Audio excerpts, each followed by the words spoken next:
Welcome to Friday, y'all. It is May the 29th, 2026. We are here live on the Inspiration Station here with none other than the CEO, your Chief Encouragement Officer, Joshua Lennox.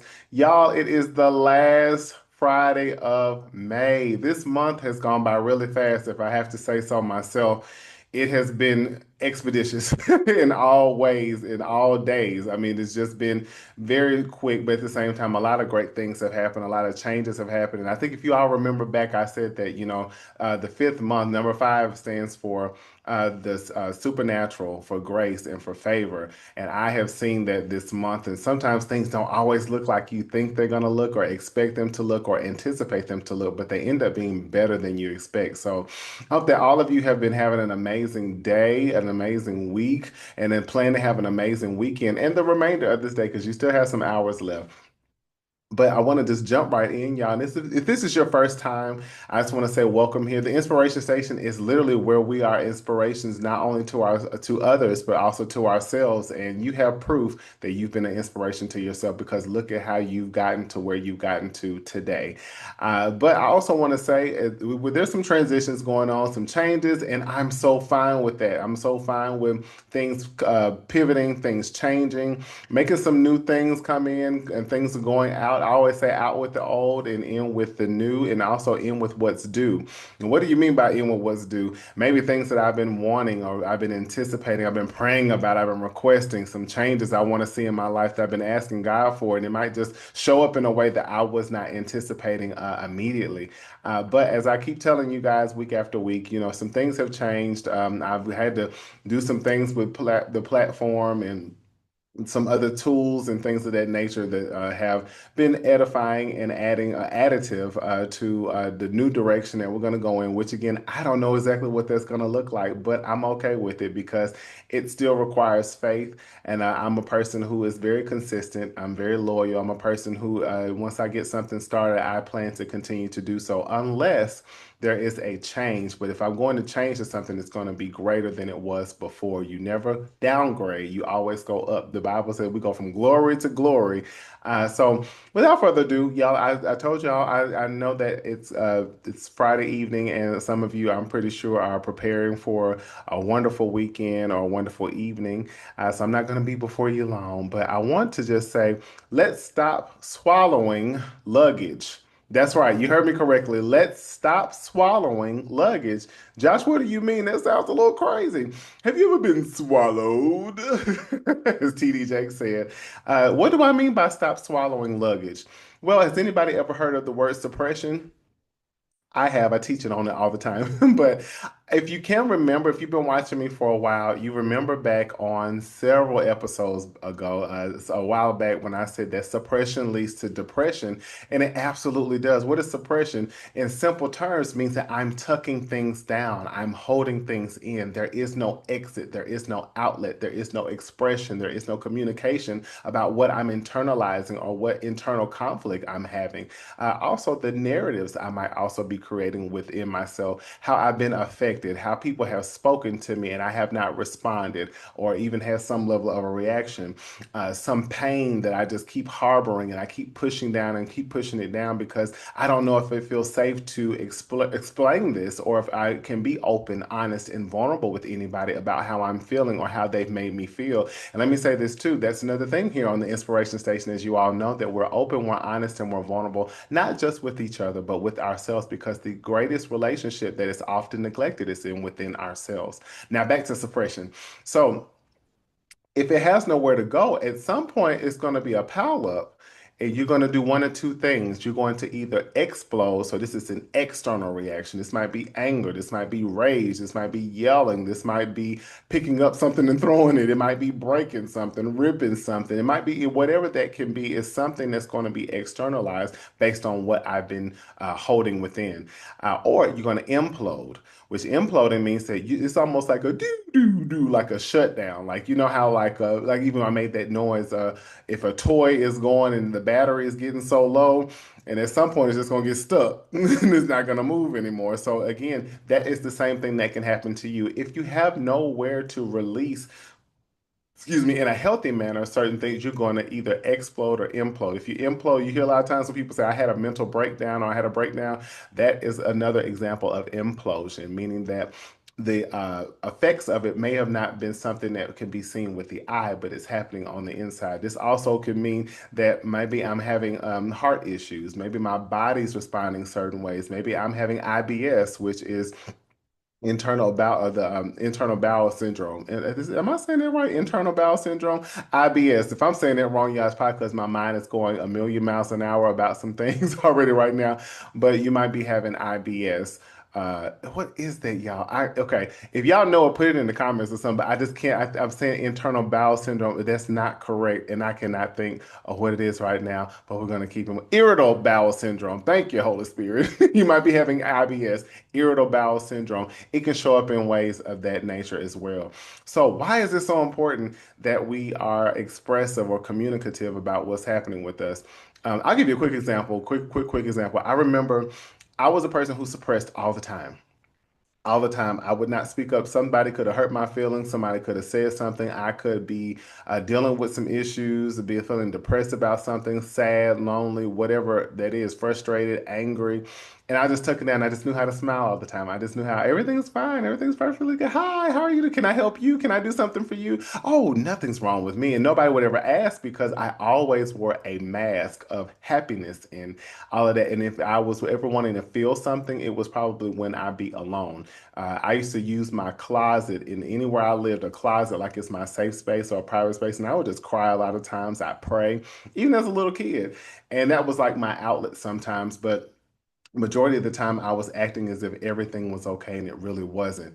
And especially for now, as men, and I'll speak specifically black men, I grow up being, be a man, you being telling somebody that as a child, be a man, don't cry, men don't cry, but you be a big boy. And it's like, well, is anybody ever teaching that is negating that emotional regulation for you to be able to help that child or that young man process what they're feeling, speak on it, feel like you're a safe space to give me some resolution or also just for me to be heard. Also, you hear, big girls don't cry. And it's like, well, yeah, you say that, but that big girl, that you telling her not to cry is because she's supposed to be a mature, I guess, or whatever that means. Well, when she grows up, maybe she's going to turn to certain avenues or certain outlets that are unhealthy so to make her feel better. Same thing can go for a young man turning into a man that turns into different outlets. Why do we have these angry men and things of that nature? Why do we have people ready to fight all the time and stuff? It's like, well, they don't know how to speak or communicate or verbalize, which is all the same thing, just different words, verbalize how they're feeling, and also to get to some level of resolution or peace within themselves, to know that what they're dealing with, it can be normalized, and they should not keep it tucked in or tucked down, because then this results in external things. Again, I can explode or implode. I do remember once I got to a point where things were just happening. I never addressed anything. I let things sit. I think somebody said something to me and I snapped. They were really treading on thin, they were already treading on thin ice. They were being very disrespectful to me. And I snapped. And when I did, it scared them. It scared me too because I'm just like, oh my goodness, I don't like getting to this place. But it's like because I was always quiet, always smiling, always nice, always kind, and I got sick of some things. And it's like that person's comment just triggered me, and the expression or what I how I came across or the reaction. What they said didn't merit what I gave. But because I had been pushing things down for so long, eventually something's got to come up. Something's got to, you can only hold so much in for so long. And I popped off. And when I did, it scared them and everybody in the room because people were not used to seeing me in that manner. And they immediately apologized and they left me alone after that. I never had an issue with them again. So maybe it was a twofold thing, but I was outside of my character. And you never let anybody take you outside of your character. All I'm saying is when we talk about stop swallowing luggage, well, we know luggage is things that we carry. We pack things in. There are certain levels of clothes and toiletries and all kinds of things that you put in luggage, and it's something that's going to be mobilized, something that you're going to use to take with you wherever you're going on a trip, on a journey, which we're going to say our lives. And if you're swallowing luggage, if I keep having occurrences or encounters that I do not address in my life, I'm just going to keep swallowing it down. So here I am, I'm swallowing extra weight. And if I keep doing that over and over and over again, I'm walking around heavy. I'm walking around burdened. I'm walking around. I should be where I should be light and joyful. I'm sad. I feel downtrodden. I feel very, again, that word heavy. And it's almost like my movement is slowing down. Maybe I have a lack of motivation because I do not speak about things. And if you don't use the restroom, because you might be a little constipated, that can make anybody what? Irritable, agitated, on edge, ready to snap at any moment. That's no different than when we're talking about suppression. So, just as quickly, y'all, I want to say make sure that in order for you to make sure you're not swallowing luggage, as what we're using, and causing yourself to be made heavier than you should be, carrying unnecessary weight, make sure you speak up. Advocate for yourself. Somebody wrongs you, somebody says something, address it head on. Don't wait because then you still just got that stuff tucking down. And you might not want to address that, but then something else happens. Maybe you have a bad day at work, or maybe somebody disrespects you, or maybe something's been done to you unfairly. Maybe that you are sad about something. Maybe you're lonely. Maybe you're having just a bad day or whatnot. You don't want to keep allowing that stuff and you just keep ignoring it. You keep glossing over it. And then eventually you snap. You either show it externally, which is what, y'all? We explode, or internally, you implode. So you go in, you'll shut yourself down, shut your computer down. I think it's interesting too because externalizing, E starts with externalizing starts with E, which explode does too. Internalizing starts with an I, so does imploding. So keep those things and link those things together. But if you need to also, if you're having, even if it's just you're having certain issues, make sure you reach out and get a mental health therapist, a licensed clinical mental health therapist who is actually credentialed. And that's an inside joke for some of you who might get that. But get a licensed clinical mental health therapist, a clinical licensed clinical mental health counselor that is licensed, which that means that person has gone through rigorous training to be where they are to be licensed. And but let me tell you, just from my own experience, it is no joke to get to that level. So go to, or either coach, a life coach, whatever that can, whatever you feel like you need to have a healthy outlet. Maybe you have trusted friends. Maybe you have a mentor or need a mentor. Maybe you can go to your pastor or certain leaders within your church. Maybe you can join certain organizations, or maybe again you can work out, do something, some level of moving your body. That's a part of regulation as well. But also, when I want to talk about emotional regulation, make sure even if that processing it, maybe I need to write it down, maybe I need to brainstorm it, maybe I need to really sit with my thoughts and see what's irrational versus what's rational. Maybe I need to make sure that I'm doing healthy things or creating healthy habits to get this stuff out. Like I said, working out. Maybe it is doing one of your some interest or hobbies that you like to do, things that bring you a level of happiness. It's not negating what you feel, but at the same time, not sitting in what you're dealing with. You can address what it is. That you're what you've encountered, and again, if it's with another person, another party, or anything of that nature, let's confront that stuff right away. And let me debunk something. Confrontation does not mean that I'm attacking the person or you're attacking something. It just means that you can, if you want to keep using attack, you can attack the issue. Don't attack the person when you confront something. Again, but the solution is to heal whatever that situation is and move forward, even if you can't get I guess warranted solution out of it, or what your expectation you have out of it. You can make sure you do your part, address it, confront it head on, move along so that you're not walking around with something that could have been dealt with immediately. And again, even with yourself, if you have certain angst or certain things that you're dealing with, don't ignore it. Don't run away from it. Like I said, confide in some of those things or resources I just gave you.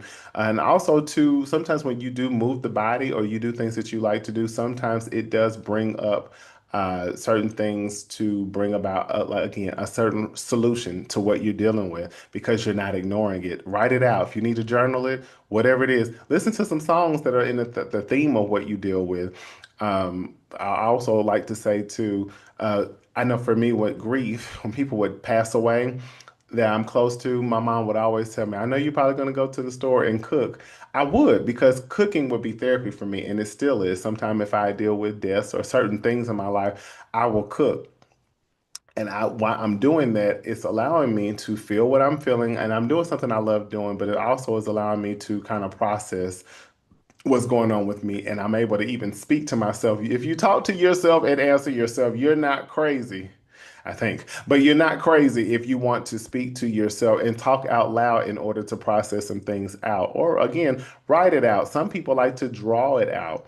Whatever that is that you need to do to externalize what you're dealing with. And I want you to, as your homework, I want you to, I'm not going to give you all the answers. I want you to kind of navigate what that might look like for you, and how to be something that's more healthier, and you getting out what you're dealing with, so that you could do not be, you're not constipated, and you're not swallowing luggage. Because you're swallowing luggage, that means that you're just putting on more and more weight, and you're carrying stuff that you just don't have to, and eventually it's going to weigh you down and slow you down. So we're no longer suppressing. We're going to stop suppressing, and we're going to not swallow any luggage. So suppression does lead to depression. The more you keep tucking down, the more you're going to, it's almost like your bandwidth is going to continue to decrease. Your percentage to operate is going to decrease. You're not going to be at your full potential, or working at working and operating and functioning at an optimal level. So I hope that you all got something from this. I'm dismissing you from class. I hope that you have had a wonderful, again, time with me. I enjoy being here with you. Again, thank you for your patience and your grace as things are shifting and changing. And what those things are going to absolutely look like moving forward, I don't know. But I'm showing up. And like I said, I would be on Fridays at 7 p.m. Eastern Standard Time, 6 p.m. Central Standard Time, and 5 p.m. Mountain Time, 4 p.m. Pacific Standard Time. International family, they know very well what their time zones are. Again, the metrics are have changed, and we're just working on that to get that back out, get things back out there. Kind of funny to go from sometimes live and watching, or 2,000 some odd people are watching, to now that's kind of dropped. But it's, again, it's just for a moment. And again, when you're making changes, some things just shift around and turn around, and they might not look like they were looking, but it's almost like you go into some level of maintenance. You know how, like, when your car, you need to go take your car to be tuned up or get repaired, it's just a temporary thing, but it causes the use of your car to be kind of slowed down for a moment, only until certain kinks and things are worked out. And then when you get in that car, it's better than it was before. So I say that this is the same thing that's going on for me. And I'm pretty sure that some of you all can relate to that even in your lives right now. So please continue to like, please continue to share, please continue to subscribe, please continue to show up, because I definitely will. And when things shift and turn, whether that be in any kind of way, you will definitely know from me. So I love y'all. Remember, again, you've always been great. You're just getting better, and you have finally learned to embrace it. So I will talk to y'all later. Spread love now more than ever, because we need it, and it starts with you. Bye.